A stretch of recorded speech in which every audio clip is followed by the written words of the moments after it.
नमस्कार। आप सबका अमरीन पाठशाला में स्वागत है। आपकी अपनी हिंदी टीचर एक नया टॉपिक लेकर प्रस्तुत हुई है जो हिंदी साहित्य के इतिहास से रिगार्डिंग है। आज के टॉपिक का नाम है आदिकालीन साहित्य की परिस्थितियों को हम सामाजिक, आर्थिक, राजनीतिक, धार्मिक, सांस्कृतिक और साहित्यिक परिस्थितियों को जानेंगे तथा कलाओं की स्थिति क्या है इसके बारे में आज विस्तार पूर्वक पढ़ेंगे और आदिकालीन साहित्य की विशेषताएं क्या हैं, प्रवृत्तियां क्या हैं, उनके बारे में हम जानेंगे। तो बच्चों, आप लोगों को पता होना, यहाँ प्रवृत्तियां भी लिख देती हूँ जिससे आपको पता चल जाए। प्रवृत्तियां, यस। तो साथ साथ जिन बच्चों ने अभी तक हमारे चैनल को सब्सक्राइब नहीं किया है तो सब्सक्राइब करिए, जो हमारी वीडियो हो आगामी वीडियो के लिए आपको नोटिफिकेशन जल्द से जल्द मिलता रहे और अपने साथी को भी शेयर करें।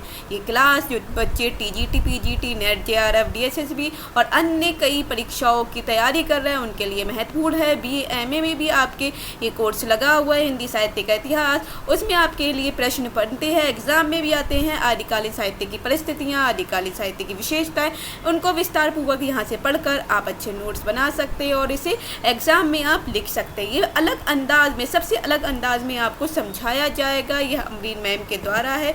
आप प्यारे बच्चों, हम यही चाहते हैं आपको इससे अच्छे से जल्दी से जल्दी फ़ायदा मिल सके। ये क्लास नंबर 6 है। जिन बच्चों ने बाकी क्लासेज नहीं देखी है तो हमारे चैनल अमरीन पाठशाला में जाके आप क्लास 1 to 5 जो भी क्लासेज हैं आपके टॉपिक से रिगार्डिंग, तो वो आप जाके देख सकते हैं। बाकी हमारी ग्रामर की भी प्लेलिस्ट चल रही हैं, तो आपको ग्रामर के टॉपिक भी वहाँ नेट जेआरएफ से रिगार्डिंग, बाकी अन्य परीक्षाओं से रिगार्डिंग, यूपी पुलिस से रिगार्डिंग जो कांस्टेबल की भर्ती निकलने वाली है आपको उससे रिगार्डिंग, और बाकी कई व्याख्याता परीक्षाओं से रिगार्डिंग, और जो यूपी में टीजीटी पीजीटी एग्ज़ाम होने वाले हैं उनके फॉर्म भरे गए उनके लिए बहुत महत्वपूर्ण क्लासेज है। साहित्य की भी और हमारी ग्रामर की भी बहुत महत्वपूर्ण क्लासेज हैं, वो आप जाके प्लेलिस्ट में देख सकते हैं। बाकी जो हिस्ट्री की तैयारी कर रहे हैं अलग से, तो हिस्ट्री की भी प्लेलिस्ट उन बच्चों के लिए मिलती रहेगी। तो चलिए हम चलते हैं अपनी क्लास की तरफ जो हमारी आदिकालीन साहित्य की रिगार्डिंग है। जब तक सभी बच्चे लाइक करेंगे, कमेंट करेंगे, जो भी आपकी क्वेरी है वो आप पूछ सकते हैं। आप जिस टॉपिक पर आप हमसे चाहते हैं वो वीडियो आपको मिल जाएगी। तो प्यारे बच्चों, और हम चलते आदिकाल के बारे में हम जान लेते थोड़ा सा विस्तार पूर्वक। हमने पढ़ा है लास्ट वीडियो में, तो आप जाके वहाँ देख सकते हैं। तो सबसे पहले हम जानते हैं आदिकाल के बारे में कि आदिकाल क्या होता है, कैसे है। इसका शॉर्ट में, संक्षिप्त में जान रहे हैं। किसमें? शॉर्ट में, संक्षिप्त में। आदिकाल का समय जो है बच्चों क्या है? आदिकाल का समय बच्चों आपके पास कब से आता है, किसके बीच आता है? 1050 से 1375 के बीच का है। आदिकाल का समय हमने कहाँ से मान लिया? 1050 से मीन्स 11वीं शताब्दी से 14वीं शताब्दी तक माना गया है। तो मीन्स आपको क्या 1050 से लेकर 1375 के बीच का हमने मान लिया है। आचार्य रामचंद्र शुक्ल ने हिंदी को प्रथम काल को वीर गाथा काल नाम दिया है। बच्चों नाम याद को, आचार्य रामचंद्र शुक्ल ने क्या नाम दिया? वीर गाथा काल नाम दिया। उनका कहना है कि इस युग के आने वाली रचनाओं में अधिकांश वीर गाथा काव्य है। अधिकांशता किसका है? वीर काव्य मिलता है। सबसे ज़्यादा क्या मिलता है? आदिकाल में वीर काव्य मिलता है। वीरों की पूजा की जाती है, वीरों के बारे में लिखा जाता है, वीर काव्य है। इन्होंने जैनों द्वारा प्रस्तुत प्राचीन ग्रंथों को धार्मिक साहित्य बतलाकर उनकी रचनात्मक साहित्य क्षेत्र से बाहर कर दिया। इन्होंने क्या कहे? जो जैन धर्मों का जो साहित्य है उनका क्या बताया कि धार्मिक साहित्य बताकर उसे रचनात्मक साहित्य के क्षेत्र से ही बाहर कर दी गई। ये तो धार्मिक साहित्य का क्षेत्र के अंतर्गत आता है। नाथों और सिद्धों के साहित्य को उन्होंने शुद्ध साहित्य माना है। जो नाथों का साहित्य हमने पढ़ा है, शुद्धों का साहित्य पढ़ा, उनको उन्होंने शुद्ध मान लिया है। नाथों और सिद्धों के ये सारी वीडियो हमने लास्ट क्लास में आपको बताई हुई हैं, आप जाके टॉपिक वाइज नाथ के ऊपर, सिद्धों के ऊपर, जैनों के ऊपर सारी जाके देख सकते हैं। शुक्ल जी के अनुसार इनसे किसी विशेष प्रकार की प्रवृत्ति का निर्माण नहीं हो पाता है। अपने समय तक की उपलब्ध ग्रंथों की प्रवृत्तियों के आधार पर शुक्ल ने प्रथम काल का नाम वीर गाथा काल रख दिया। क्या नाम रख दिया? वीर गाथा काल नाम इन्होंने रखा। ये सारी चीज़ें शॉर्ट में बता दी। अब हम जान लेते हैं आदिकाल की विशेषताएं क्या है। जो हमारा आदिकाल है इसकी विशेषताएं क्या क्या हैं? तो विशेषताएं क्या है, प्रवृत्तियाँ क्या है, जिसे हम क्या बोलते हैं? प्रवृत्ति। यहाँ पर लिख लेती, प्रश्न आपके बनते हैं कि प्रवृत्तियाँ विशेषताएं सेम ही चीज़ें हैं, एक जैसी चीज़ें हैं। तो आपको पता होना चाहिए प्रवृत्तियाँ और और विशेषताएं सेम हैं। यहाँ पर मैंने इसलिए लिख दिया जिससे आपको पता चल जाए। आदिकाल की सामान्य विशेषता को निम्न रूपों से समझ सकते हैं। क्या है? पहले नंबर पे है राष्ट्रीय भावना। क्या नाम है? राष्ट्रीय भावना।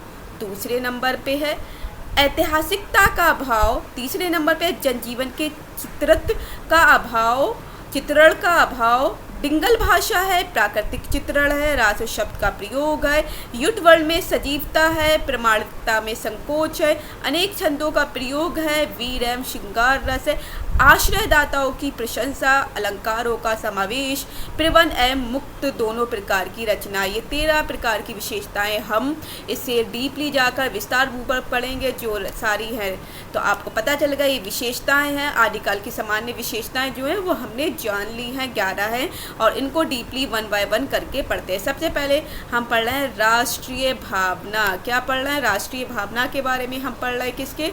राष्ट्रीय भावना के बारे में पढ़ रहे हैं। तो बच्चों आपको पता होना चाहिए राष्ट्रीय भावना क्या है, कैसे है, वो जान लेते। आदिकाल में राष्ट्रीय भावना का अत्यंत संकुचित थी। राष्ट्रीय भावना जो थी अत्यंत संकुचित थी, बहुत कम दिखाई देती थी। नहीं तो वीर काव्य, श्रृंगार काव्य, नाथ साहित्य, सिद्ध साहित्य, ये सारी चीज़ें मिलती थी, लेकिन राष्ट्रीय भावना कम मिलती थी। 50 गांवों के साथ अपने राज्य को राज समझने वाले राजाओं के अभाव नहीं था। राजाओं का अभाव नहीं था, मतलब उनके पास 100 या 50 गांवों के साथ वह अपने राज्य को ही राज समझने लगे थे। जैसे हमारा इंडिया है, पूरा भारत है, अलग अलग देश हैं, उस तरह से है। पूरा अखंड भारत को नहीं मानकर वो जहाँ पर उनका जो गांव था, चाहे वो 50 गांव का है, 100 गांव का है, मिलाकर उनका जो राष्ट्र बनता था, छोटे छोटे राष्ट्रों में उनकी ही राष्ट्रीयता रहती थी। तो मतलब है उनका इस चीज़ का अभाव देखने को मिला है। राजा का अभाव नहीं था। समुच्चय भारत को नहीं बल्कि राज्य विशेष को ही राष्ट्र मान लिया है। जैसे हमारे भारत में जितने भी ज़िले हैं, हम ज़िले वाइज हम ले लेते हैं ज़िले को ही, जैसे एक ज़िला जिसके पास होगा वही उनका अपना राष्ट्र होगा। तो हमारा जैसे हमारे यूपी अलग अलग स्टेट है, स्टेट में ज़िले वाइज उन लोगों ने अपने आप को मान लिया, जितने गांव उसके अंतर्गत आ जाएंगे। जैसे तहसील के अंतर्गत आ जाते, तहसीलें जितनी होंगी उस ज़िले में, तो तहसील के अंतर्गत जिसको रख दिया जाएगा, जितने गाँव में दे दिए जाएंगे, वो आपको उस तरह से उनका वही अपना राष्ट्र बन जाता है। जैसे एक तहसील में वीडियो होते हैं तो वीडियो को ही राजा बना दिया जाए उसके टाइम के, उस समय के अकॉर्डिंग, तो वो वहाँ का राजा बन जाएगा, उतनी ही उसकी राष्ट्रीयता रहेगी। इस तरह के वे में आप जाके लिख सकते हैं। चारण कवि जीविका प्राप्ति हेतु अपने आश्रयदाता की झूठी प्रशंसा किया करते थे। राजाओं का परस्पर संघर्षी राष्ट्रीय भावना के अभाव में घोतकता में से जो चारण कवि थे वो राजा के आश्रय में रहते थे। राजा के आश्रय में रहेंगे तो जब वो राजा के आश्रय में रहेंगे तो वो उनको खाने के लिए पैसा देंगे, और जब वो पैसा उन्हें कैसे प्राप्त होगी? जब वो राजा की झूठी प्रशंसा करेंगे, उनके ऊपर कुछ लिखेंगे, उनकी जो गलती होगी उसको भी ना बताकर उनकी प्रशंसा बड़ा चढ़ा कर वर्णन करेंगे। तो बड़ा चढ़ाकर वर्णन यहाँ पर देखने को मिलता है। तो इसलिए राजाओं को परस्पर संघर्षी राष्ट्रीय चेतना का अभाव का घोतक भी ये भी रही है। तो दूसरा पॉइंट है ऐतिहासिकता का अभाव। दूसरे पॉइंट में आ जाते हैं, हमारा क्या है? ऐतिहासिकता का अभाव। वीर गाथा काल की रचनाओं में ऐतिहासिकता का अभाव है, कमी है। अभाव का मतलब कमी है। जो रचनाएं प्राप्त हैं वे अधिकांश संदिग्ध हैं, उसमें संदेह की स्थिति बनी हुई है, उनमें प्रक्षिप्त अंशों की अधिकता है। अपने आश्रयदाता को प्रश्न रखने के लिए खुश रखने के लिए, प्रसन्न रखने के लिए, मतलब प्रश्न नहीं आएगा यहाँ पर, प्रसन्न होगा। तो प्रसन्न रखने के लिए, खुश रखने के लिए यहाँ पर ये आपका यहाँ पर आएगा। बच्चों यहाँ लिख देती हूँ जिससे आपको पता चले। Yes, 1 minute.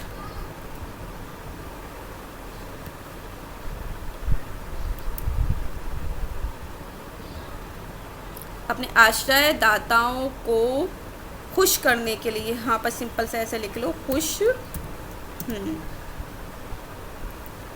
अपने आश्रय, और यहाँ पर माना के आश्रय हो जाएगा, वाय या आश्रयदाताओं को खुश करने के लिए चरण काव्यों ने ऐतिहासिक तथ्यों को अवहेलना की है। कल्पना को अधिक प्रश्रय देने के कारण ऐतिहासिकता की और कवियों की दृष्टि विशेष रूप से नहीं रही है। हमें ऐतिहासिकता का अभाव मिला है।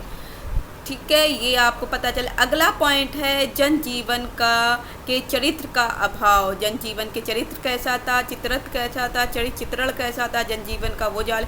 चारण कवि होगा यहाँ पर, चरण कवि नहीं होगा, यहाँ चारण कवि होगा बच्चे। क्या होगा? चारण। 1 मिनट। यस, चारण कवि अपने आश्रयदाताओं के गुणगान में तल्लीन रहते थे, मग्न रहते थे। उन्हें जनजीवन से कोई संबंध ही नहीं था, रिलेशन ही नहीं था, अतः जनजीवन संबंधी काव्य नहीं लिख पाए। जो चारण कवि थे, राजाओं के लिए जो लिखते थे कविताएं, उन्होंने कभी भी अपने जो वहाँ की प्रजा कैसी है, प्रजा को क्या महसूस हो रहा है, उसके बारे में कोई भी नहीं लिखा है। उसके बारे में जनजीवन से कोई भी संबंध नहीं, सिर्फ राजाओं के बारे में लिखते रहे, इसलिए वहाँ पर जनजीवन का अभाव देखने को मिला है। उसके बारे में कोई भी हमें जानकारी नहीं मिलती है। डिंगल भाषा का प्रयोग हुआ है। हम किस पे आ जाते हैं? डिंगल भाषा। किस पे आ रहे हैं? डिंगल भाषा। तो हमारे डिंगल भाषा आ गई है। इस काल की 1 मिनट, इसको दूसरा कलर चेंज कर देती है जिससे आपको ये लाइट कलर में दिख जाए। यस, डिंगल भाषा का प्रयोग। डिंगल भाषा कौन सी होती है उसके बारे में भी जाने। इस काल की रचित प्राय सभी रचनाएं डिंगल भाषा में है। डिंगल राजस्थान की साहित्यिक भाषा है। जो राजस्थान है हमारा, राजस्थान स्टेट है, राज्य है, उसकी साहित्यिक भाषा है। प्राय सभी रचनाएं राजस्थान में रची गई हैं, राजस्थान में ही रची गई हैं। वहाँ पर आपको सारी चीज़ें देखने को मिलेगी। सबसे ज़्यादा हिंदी साहित्य का इतिहास आपको राजस्थान की तरफ ही देखने को मिलेगा, इसलिए डिंगल भाषा में इनका लिखा जाना स्वाभाविक था। प्राकृतिक चित्रण, तो यहाँ पर प्रकृति का जो चित्रण है वो भी देखने को मिलता है। प्राकृतिक का चित्रण आलंबन उद्दीपन दोनों रूपों में किया। आलंबन में भी किया, उद्दीपन दोनों रूपों में किया गया। नदियों, पर्वतों, नगर आदि का वर्णन सुंदर है। उद्दीपन रूप में प्राकृतिक का चित्रण आलंबन की अपेक्षा अधिक सफल हुआ है। अब अगला आ जाता है रासु शब्द का प्रयोग किस तरह से हुआ है। हमने हर चीज़ को अच्छे से डीपली जाकर हर एक शब्द का मायने में लास्ट क्लासेस में पढ़ा हुआ है, इसलिए मैं ज़्यादा न करते हुए कुछ मेन पॉइंट यहाँ बताती हुई चल रही हूँ जिससे आपको समझ में आ जाए। आपको और ज़्यादा अच्छे से इस चीज़ के बारे में समझना है तो प्यारे बच्चों, आपको हमारी लास्ट की जो भी क्लासेज हैं सब वो देख लीजिए एक बार प्लेलिस्ट में जाके, तो आपको पूरा हिंदी साहित्य का इतिहास, आदिकालीन साहित्य बहुत अच्छे से समझ में आ जाएगा। तो वो ज़रूर देखिए क्योंकि वो आपके लिए बहुत फ़ायदेमंद रहेंगी, बहुत लाभदायक रहेगी, जिससे आपको हिंदी साहित्य के इतिहास की नॉलेज हो जाए। चलिए हम रासु शब्द का प्रयोग कैसे है, किस तरह से हुआ वो जान लेते हैं। इस काल के रचना ग्रंथों के साथ रासु शब्द जुड़ा हुआ है। ये ग्रंथ रासु नाम से प्रसिद्ध है। कुछ विद्वान रासु शब्द की उत्पत्ति रहस्य से मानते हैं, कुछ रसायन से मानते हैं। इस तरह से हमने पढ़ा हुआ है। रासु शब्द की वीडियो जाके आप लोग देख सकते हैं किस तरह से हमने रासु के बारे में पूरा डीपली समझाया हुआ, तो एक बार ज़रूर जाके रासु साहित्य पढ़ लीजिए हमारी प्लेलिस्ट में। फ्रांसीसी इतिहास गार्सा दा तासी ने राजसूया शब्द से इसकी उत्पत्ति मानी है। फ्रांसीसी जो इतिहासकार है गार्सा दा तासी ने सबसे पहले इतिहास की पुस्तक लिखी है जो फ्रांस के थे, फ्रेंच भाषा में लिखी है। इस पुस्तक का नाम था इस्तिवार दा लिटरेतुर एंडोई हिंदुस्तानी। इस पुस्तक में इन्होंने कौन सी रासु की उत्पत्ति किससे मानी है? राजसूया शब्द से मानी है। प्रश्न अच्छा है बच्चों ये। युद्ध वर्णन में सजीवता, क्योंकि कवि जो है राजाओं के साथ युद्ध में भी जाते थे, वहाँ पर जैसा वर्णन होता था वैसे ही उसे और बढ़ा चढ़ाकर खूब अच्छे से लिख दिया करते थे। जैसा देख रहे हैं वैसे ही वो अच्छे से अपनी कविताओं में लिख रहे थे। तो ये जो कवि होते थे राजाओं के साथ इसलिए जाते थे वो वहाँ का आंखों देखा वर्णन लिख सके, इसलिए इसकी सजीवता दिखाई देती। रासु ग्रंथों में किए गए युद्ध वर्णन सजीव प्रतीत होते हैं। इन काव्य ग्रंथों में जहाँ जहाँ युद्ध वर्णन का प्रसंग है वहाँ ऐसा प्रतीत होता है जैसे कवि युद्ध का आंखों देखा हाल सुना रहा है। जो कवि है युद्ध का आंखों देखा हाल सुना रहा है। चारण कवि कलम का ही नहीं तलवार पर अपने अपने आश्रयदाताओं के साथ क्षेत्र में जाकर तलवार भी चलाते थे। क्योंकि ये सिर्फ कलम का ये नहीं थे, कलम का ही नहीं लिख रहे थे, इन्होंने तलवारबाजी भी सीखी हुई थी। और अपने आश्रयदाता जिसके आश्रय में जो जिस राजा के साथ ही रह रहे थे, जिस राजा के लिए लिख रहे थे, उनके साथ जाकर युद्ध क्षेत्र में भी तलवार से युद्ध किया करते थे। युद्धों के दृश्य को उन्होंने अपने आंखों से देखा था। अतः इन युद्धों का वर्णन जो कुछ भी कहा गया है उनकी अपनी वास्तविक अनुभूति है, उन्होंने वास्तव में रियल में महसूस किया है। इन कवियों ने केवल सैन्य बल पर ही नहीं अपितु योद्धाओं के उमंगों, मनोदशा एवं क्रियाकलापों का सुंदर वर्णन किया है। निम्न कथा ध्यातव्य: देश पर सब ओर से आक्रमण की संभावना थी। निरंतर युद्ध के लिए प्रोत्साहित करने को भी वर्ग आवश्यक हो गया था। यह आचार्य हजारी प्रसाद द्विवेदी ने कहा है। देश पर क्या कहा है? देश पर सबसे आक्रमण की संभावना थी, सब तरफ से आक्रमण की संभावना थी। एक बार दोबारा से रिपीट करिए, देश पर सब ओर से आक्रमण की संभावना थी। निरंतर युद्ध के लिए प्रोत्साहित करने को भी वर्ग आवश्यक हो गया था। ये किसकी लाइन है? हजारी प्रसाद द्विवेदी की लाइन है। प्रामाणिकता में संकोच, प्रामाणिकता में क्या है? संकोच है। आदिकाल के अधिकांश रासो काव्य तथा कवियों की प्रामाणिकता में संकोचता है। पृथ्वीराज जो इस काल के प्रमुख रचना है, पृथ्वीराज रासो पढ़ा हुआ है, चंद्रबरदाई ने लिखी है, तो उसके बारे में जान लेते हैं। इसकी प्रमुख रचना है, वे भी पूर्ण रूप से प्रमाणित नहीं है। इसी प्रकार कुमार रासो, पलमार रासो की प्रामाणिकता में भी संदेह है, शक है। रासो काव्य समय समय से परिवर्तित एवं परिवर्तित होते रहे हैं। इस संबंध में निम्न कथा उल्लेखनीय है। इसके अतिरिक्त और कुछ कहने की जगह नहीं है कि यह पूरा ग्रंथ वास्तव में जाली है या नहीं है।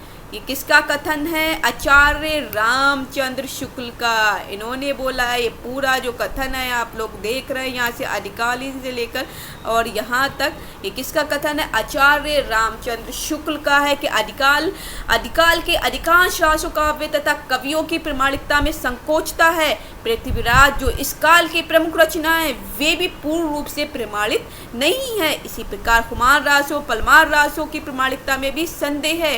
रासो काव्य समय समय से परिवर्तित में बदलाव एवं परिवर्तित होते रहे हैं। इस संबंध में निम्न कथा उल्लेखनीय है।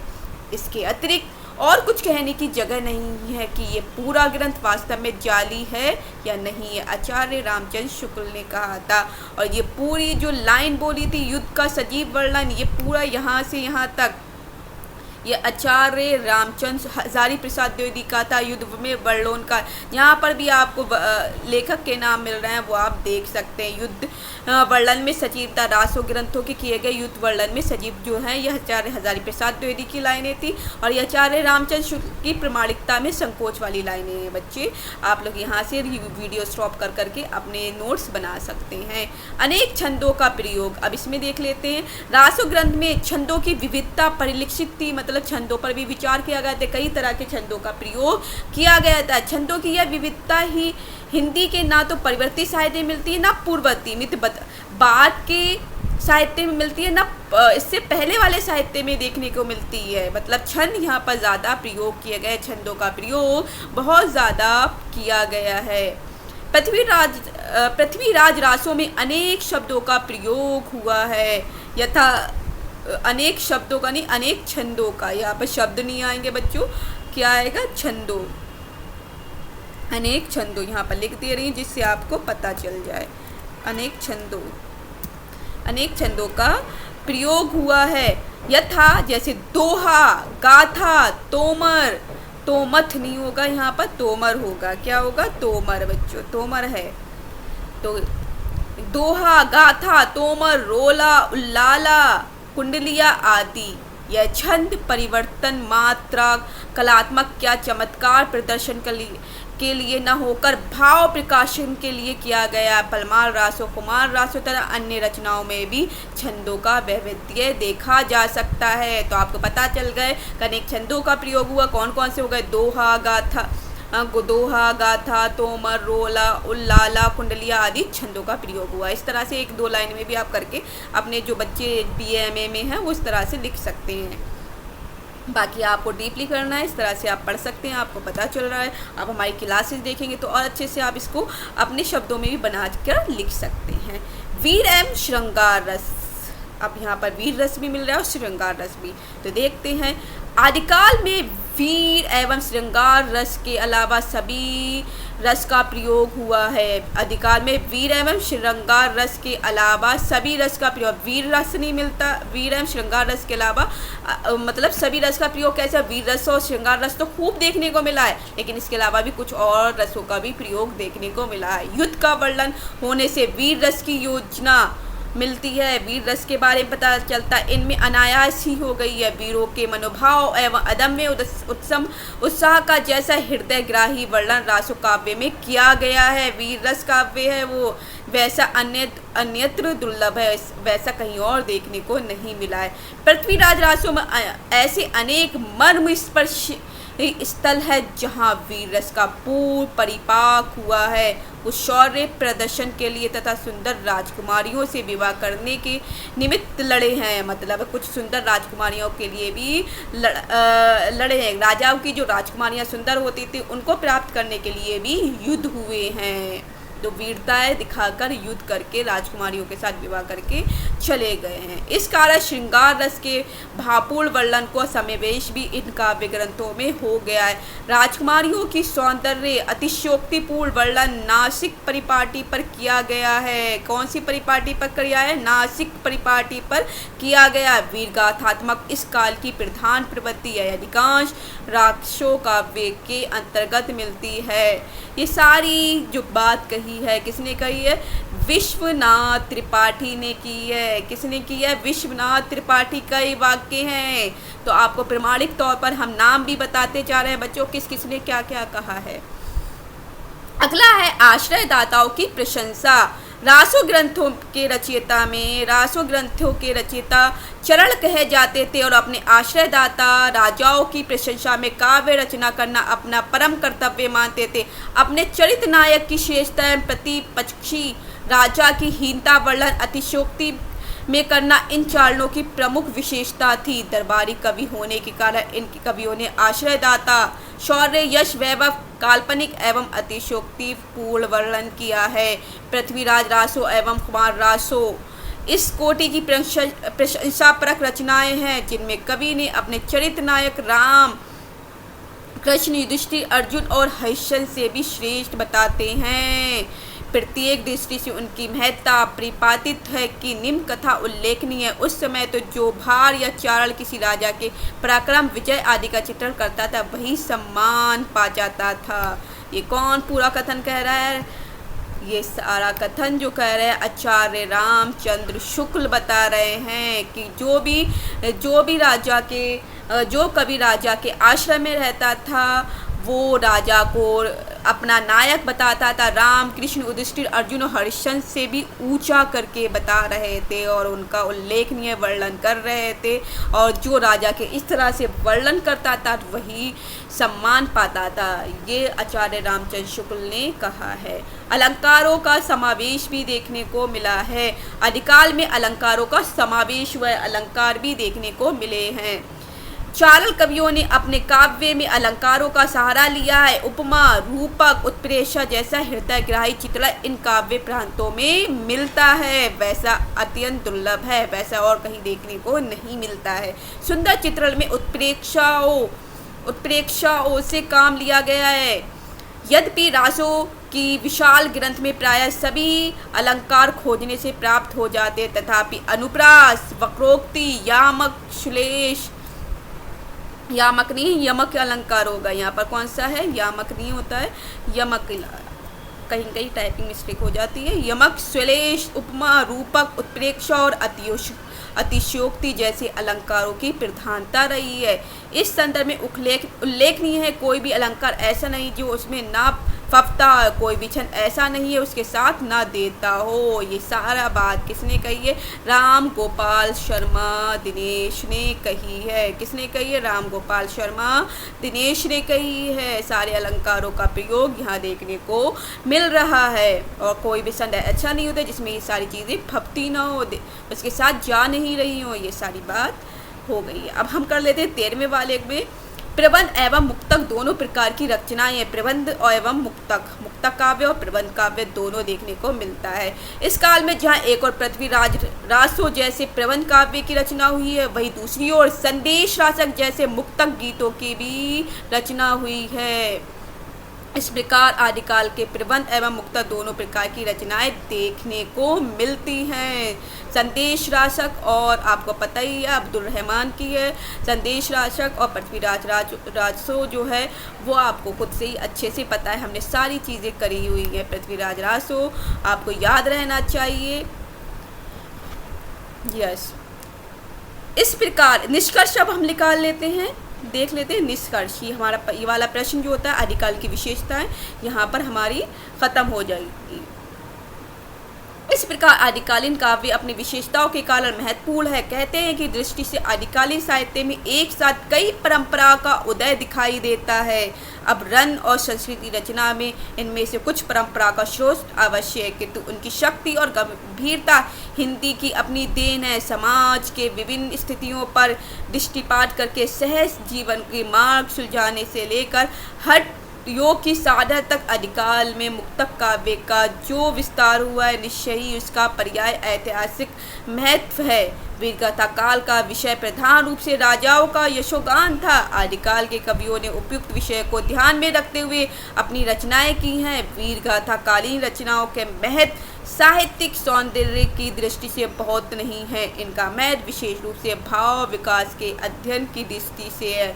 इनमें हमारे साहित्य का मूल रूप को समझने में सहायता मिलती है। इस तरह से हमने इस क्वेश्चन को पूरा किया है। आदिकाल साहित्य की विशेषताएं, जिस तरह से 13 विशेषताओं को हमने पढ़ा है, हम दूसरे प्रश्न की तरफ चलते हैं जिसका नाम है आदिकाल की परिस्थितियाँ। यहाँ से आपका दूसरा प्रश्न स्टार्ट होता है। आदिकाल की परिस्थितियाँ ये अलग प्रश्न है, उसको हम जान लेते हैं। ये अलग टॉपिक है आपके लिए। आदिकाल की परिस्थितियाँ अलग हैं और आपकी विशेषताएं अलग है, मगर दोनों एक ही चीज़ हो गई, लेकिन उसको हमने कालखंडों में अलग अलग तरह से वर्णन करके दिखाया है। वो भी देख लीजिए। आपका भी एमए में जब लॉन्ग क्वेश्चन आपके लिखने के लिए आते हैं, उस तरह से लिखने के लिए आते हैं, आप देख सकते हैं। यस, तो किसी काल विशेष के साहित्य में पाई जाने वाली प्रवृत्तियां तत्कालीन परिस्थितियों के सापेक्ष होती है, जैसी होती हैं। आदिकालीन साहित्य के प्रेरक तत्व के रूप में इसकी परिस्थितियों का महत्वपूर्ण योगदान है। किसी भी काल के साहित्य के इतिहास को समझने के लिए उस काल विशेष की परिस्थितियों को समझना आवश्यक होता है।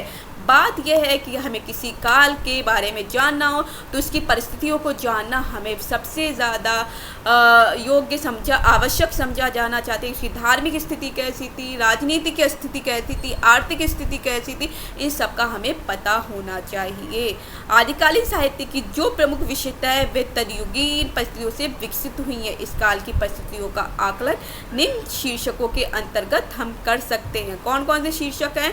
राजनीतिक परिस्थिति, धार्मिक परिस्थिति, सांस्कृतिक परिस्थिति, सामाजिक परिस्थिति, साहित्यिक परिस्थिति और कलाओं की स्थिति। तो हम जाने कि राजनीतिक परिस्थिति, राजनीति जो पॉलिटिकल स्थिति कैसी थी, उसके बारे में रिलीजियस जो धर्म है, धर्म के अनुसार परिस्थितियाँ कैसी थी, कल्चर वहाँ का कैसा था, संस्कृति कैसी थी, समाज सोसाइटी कैसी थी, सामाजिक स्थितियाँ कैसी थी, उसके बारे में पढ़ेंगे। संस्कृति में आपके त्यौहार, इन सबसे रिलेटेड सारी चीज़ें आ जाती।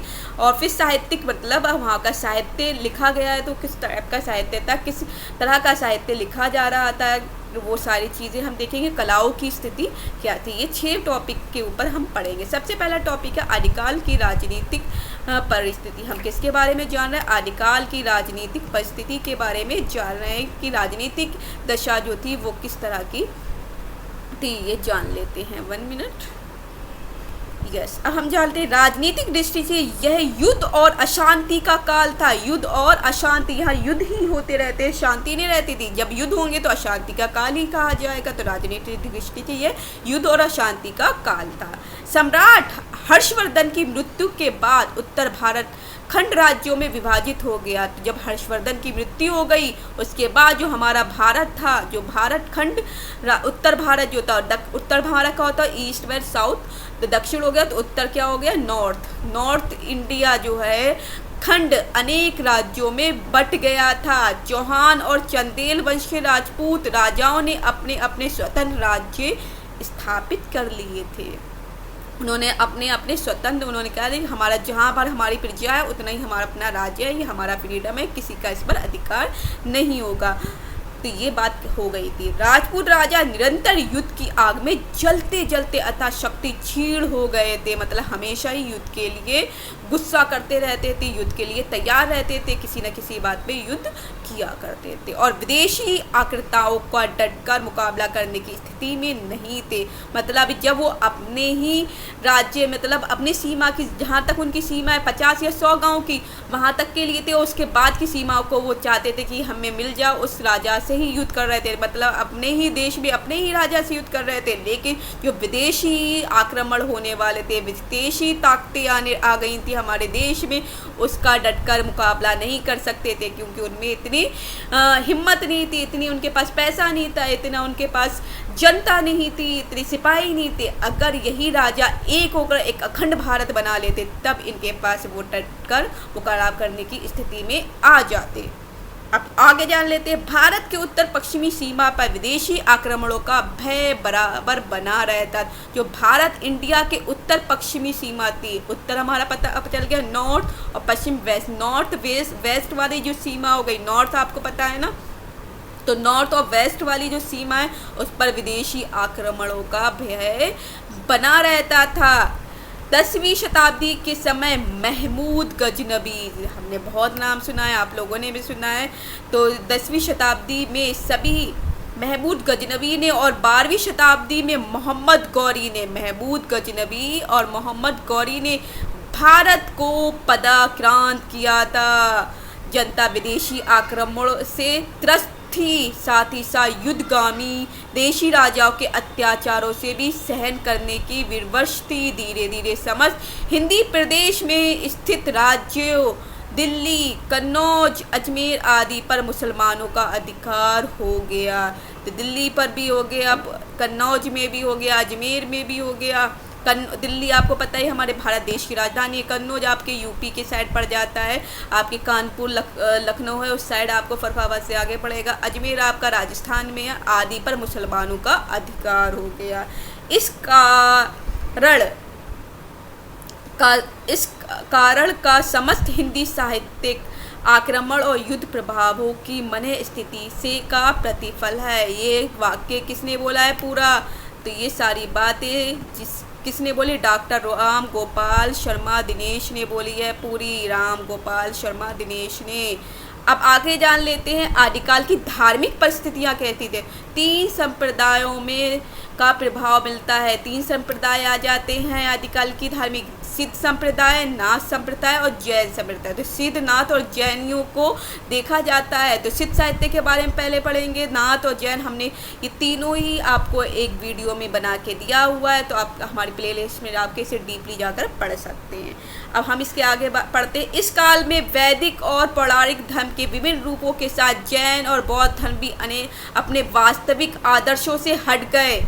बौद्ध धर्म में पर्याप्त परिवर्तन हो चुका था। जो बौद्ध धर्म था उसमें परिवर्तन, बदलाव देखे जा रहे थे। बौद्ध धर्म में मूर्ति पूजा, योग भक्ति का समावेश होने लगता। अब बौद्ध धर्म में भी क्या होने लगी थी? मूर्ति पूजा होने लगी थी। पहले मूर्ति पूजा नहीं होती थी, लेकिन अब वहाँ पर मूर्ति पूजा का योग बन रहा था, समावेशन होने लगा था।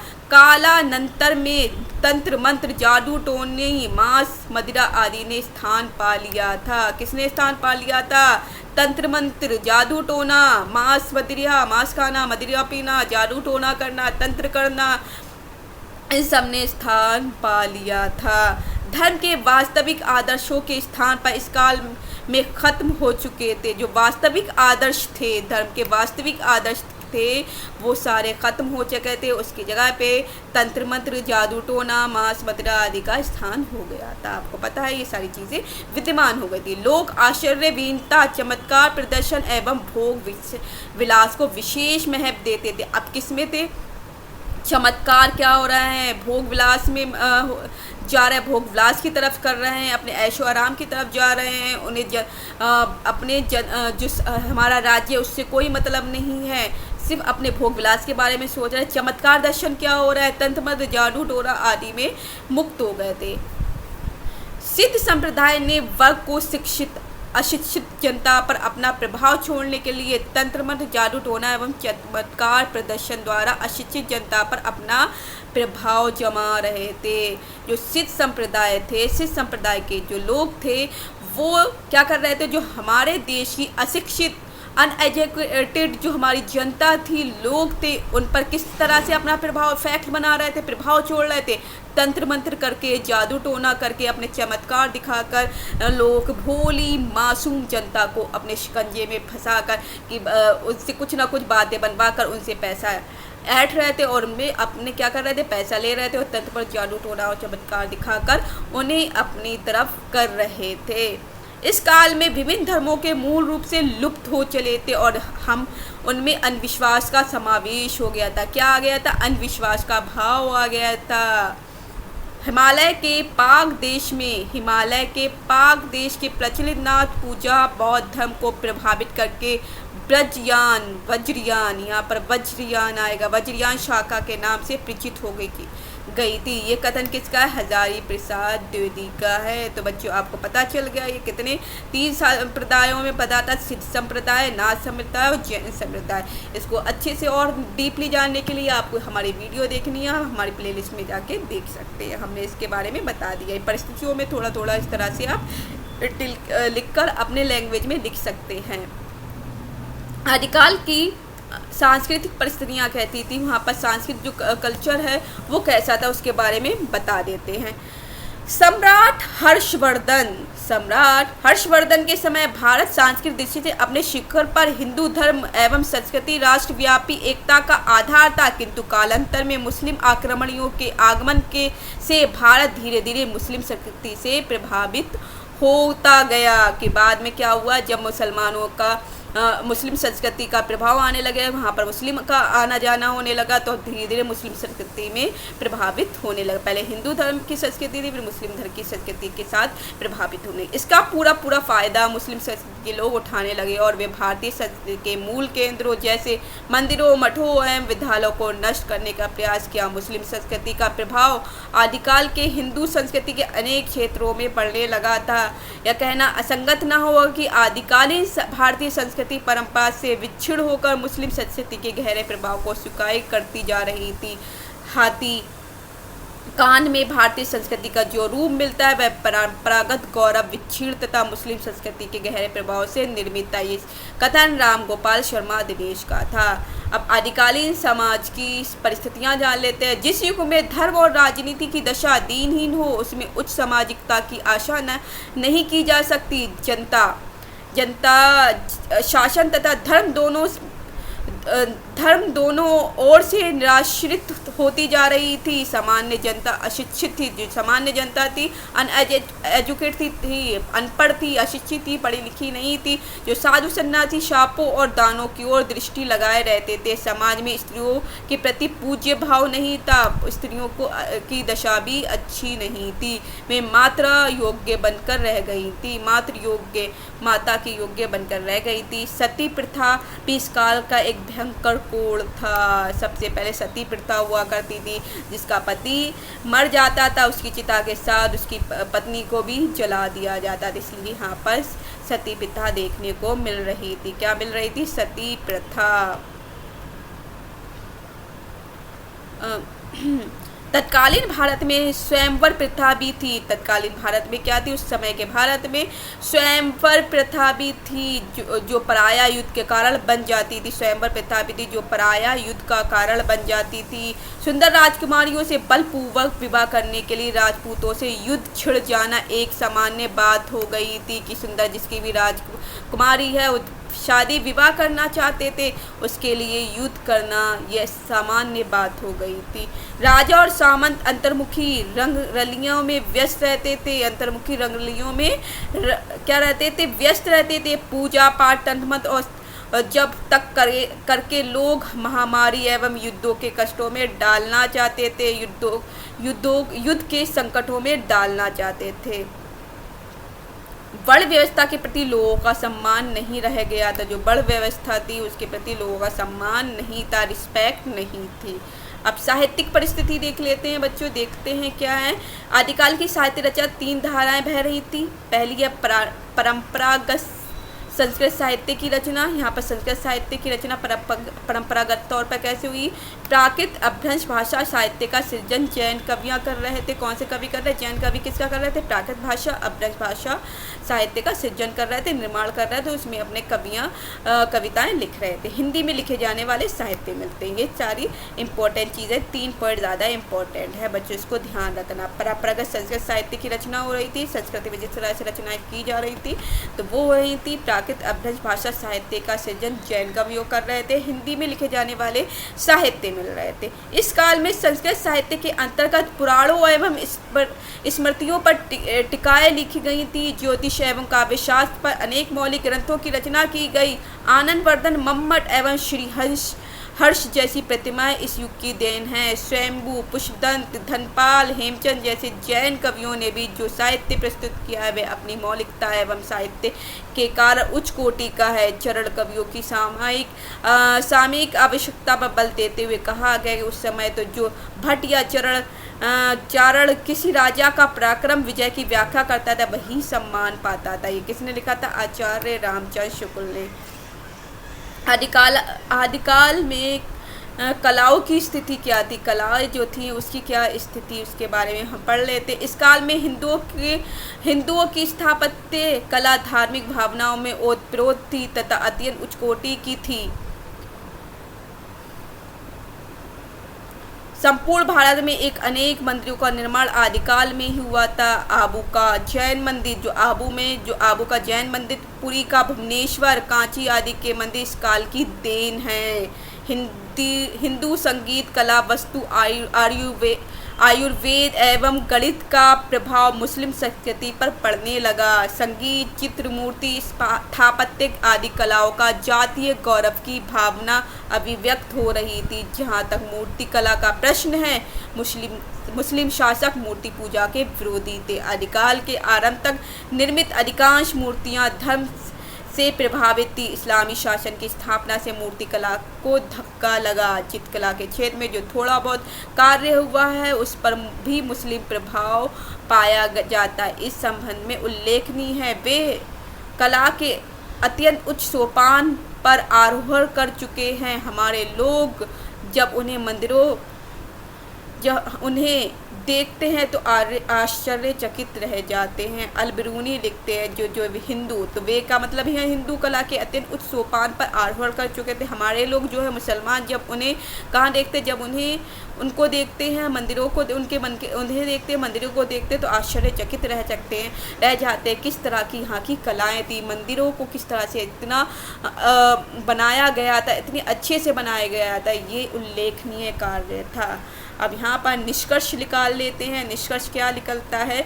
यदि विचार पूर्वक देखा जाए तो आदिकालीन हिंदी साहित्य में भाव और भाषा शैली की दृष्टि की जो विविधता दिखाई देती है उसका मूल कारण तत्कालीन परिस्थितियाँ हैं। इन्हीं तत्कालीन राजनीतिक, सामाजिक, धार्मिक, सांस्कृतिक, साहित्यिक परिस्थितियों के माध्य आदिकालीन साहित्य की रचना हुई है। आदिकाल में जहाँ एक ओर से राजनीतिक हलचल के कारण भारत अशांत था, वहीं दूसरी ओर धर्म अपने मूल उद्देश्य से भटक गए थे। सांस्कृतिक दृष्टि से उत्कर्ष का योग था।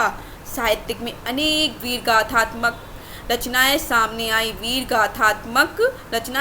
आई हैं। हिंदी साहित्य के आदिकाल में जो साहित्य मिलता है वह अधिकांश अपभ्रंश या शुद्ध हिंदी के नहीं, इस संदर्भ में उल्लेखनीय है। आदिकाल का हिंदी साहित्य आने बोलियों का साहित्य प्रतीत होता है। यह काल हनी दृष्टि से संधि काल है। कौन कह रहे हैं संधि काल है? डॉक्टर विश्वनाथ त्रिपाठी। तो ये आप लोगों को बच्चों पता चल गया, जो हमने क्लास में पढ़ा है आपको पता चला। आज की क्लास में हमने क्या जाना है?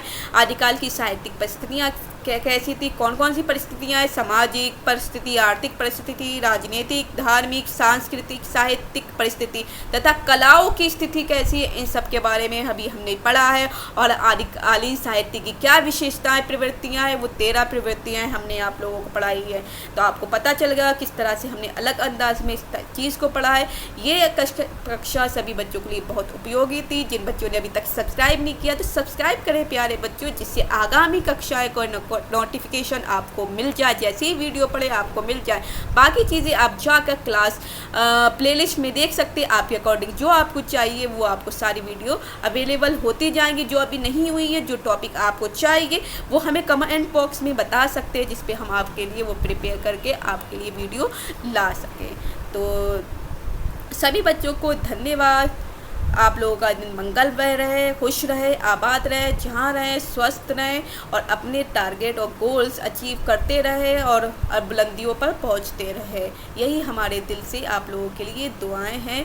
यही आशीर्वाद आपके लिए हमेशा बना रहेगा। भगवान का आशीर्वाद आप लोगों के लिए आप पर बना रहे, आप हर मुसीबत से बचे रहे। तो जय हिंद, जय भारत।